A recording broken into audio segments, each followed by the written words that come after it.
Hello, I'm Dr. Jack Mitchell, and I want to welcome all of you to Conversations with Dr. Jack. This is a time when I have a great opportunity to share with you people in the community here on the Treasure Coast that I think are doing some pretty wonderful things.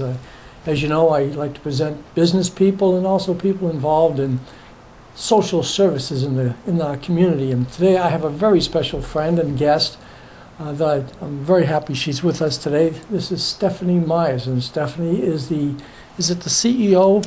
Executive Director. Executive Director of United Against Poverty, a wonderful organization that's doing so much good here in the Treasure Coast. So, Stephanie, welcome to the show. Thank you for having me. Nice having you with us. Tell the folks just a little of your background, and then tell us about, some of the folks may not know what you do at United Against Poverty. So if you would tell the folks a little bit about your background and what's happening. Okay? Well, it's funny, I started counting the years that I've been working in this field now, and I thought, I don't want to keep counting these. It's been a lot of years. I worked up until January of this year for St. Lucie County Community Services. Was overseeing the human services and the transportation transit side of the business. And how long were you there with you? 10 years. Was it 10 years? Yeah, I know you were there a while. 10 plus, yeah. And had an opportunity that opened up with United Against Poverty. And the universe decided that I needed to be there, and so I kept getting reminders that, okay, I need to be here. And so tackled it, started January 18th, actually, of this year. And it's a different place. We've done some wonderful things, and we're continuing to grow and really make a difference. Tell the folks a little bit about what United Against Poverty was formerly called and what it is today, and what you're doing, what are some of the differences and changes that are taking place? All right. The United Against Poverty was actually initially formed as Harvest Food and Outreach, and it was formed back in 2003 by Austin and Ginny Hunt. They were very driven to assist people get out of poverty, and one of the things that they experienced was that people were the programs that existed were not getting people to actually break that cycle of poverty. Yeah. So their mission was to figure out how the heck are we going to be able to empower people, inspire people, provide them with the skills that they need to be able to break that cycle. And they've actually started out with a site in Indian River County. We actually have three sites now. One in Orlando, one in Indian River County, and then the one in Fort Pierce, St. Lucie County. And we did the rebranding of the name in January, and have really worked to improve the building. It no longer rains inside, which is always a good thing. We've redone the parking lot, and that's all part of the, we want to bring some dignity to the community. Briefly, the poverty rates in St. Lucie County are only about 15%. The challenge there becomes when you look at people living on survival budgets that are one crisis away from being homeless, from car breaks down and they can't afford to get back to work. And our goal was to provide people with a place that is going to serve them and help them take that next step to be able to climb out. It's a climb out process as opposed to a safety net process. So what is it that you actually provide for them?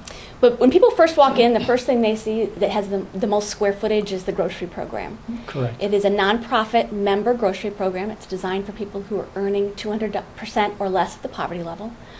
What does that mean? That translates into about dollars. Well, for a family of one, so for a single individual, that means they're making about $20,000 a year. Okay. And what I always find interesting is that is 46% of the households in St. Lucie County are eligible. 46%? Nearly 50% of the people that are living in our community are living from paycheck to paycheck, one crisis away. The plan was, if you've ever watched somebody go in and go to a food pantry, they're not always proud to be there. They tend to look down at their feet. And there's a loss of dignity that comes along with having to live that paycheck to paycheck. When people walk into our site and they see the grocery program, they're like, well, it's just a grocery store. The thing is that people look like they're just shopping for their groceries.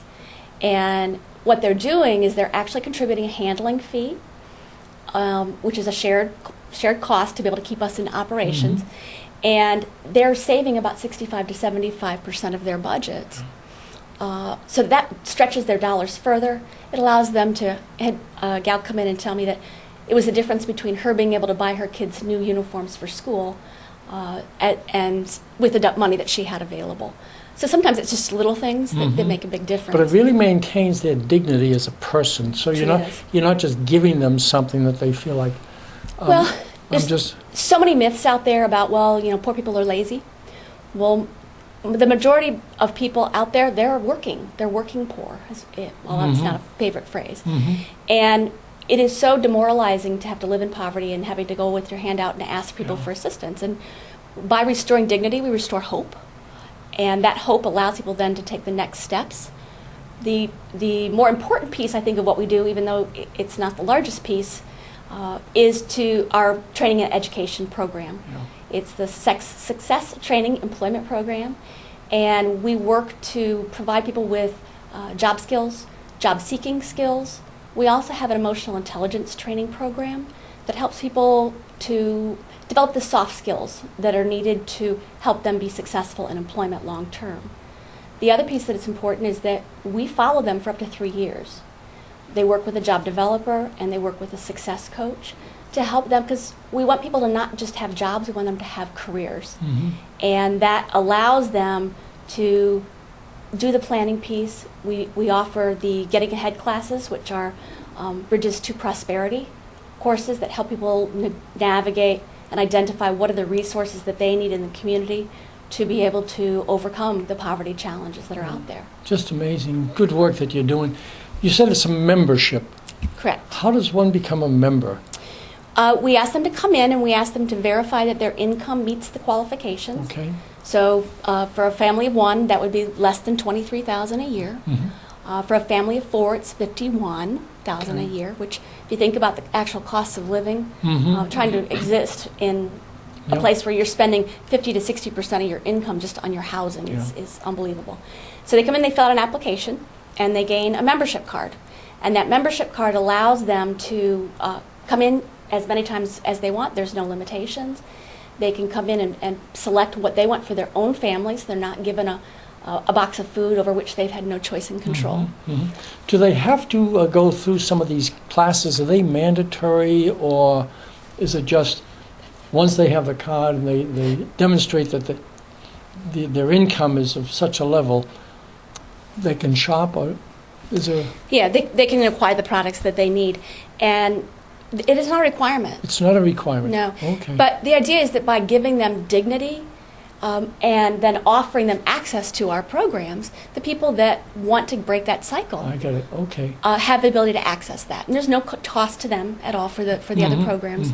And when I say cost, it's not even a cost for them. It's the handling fee. About 50% of the items that we offer them are donated, and the other items are actually purchased.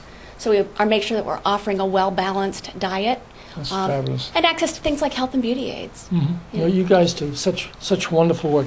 How do people contribute? Because that's got to be either as volunteers or with their treasure, with their financial support. How do we help?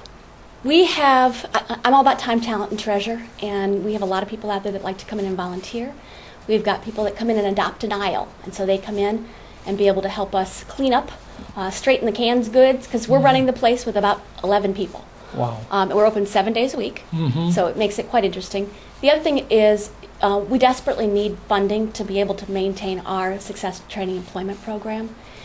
We ask people to do small fundraisers, food drives that also help us. And but if somebody's interested in being able to contribute and help us be able to apply for other grant funding that's out there, they can go right to our website, which is unitedagainstpoverty.org. And there's a donate button there, and it's a very simple process. Or they can just call us at 772-468-8543. I have it right here. Try it again. One more time, because I really want to go. 772-468-8543. They can also reach me on my cell phone, which is 772-559-3995. Okay, and is there a website? unitedagainstpoverty.org. I know it's a long one, but it's just spelled out, unitedagainstpoverty.org. Okay. there are many organizations in our community that are helping folks that are having a struggle in life, but I think United Against Poverty is one of the very special ones that deserve our attention and any way that we can help out. So if any of you, my wonderful audience, have the time or the money or the interest, please contact Stephanie and United Against Poverty and give a helping hand. Thank you so much, Stephanie, for joining us today. Thank you for having me. And thanks for all the good work you're doing. Thank you. And thank you, folks, and we'll see you later. Have a wonderful day.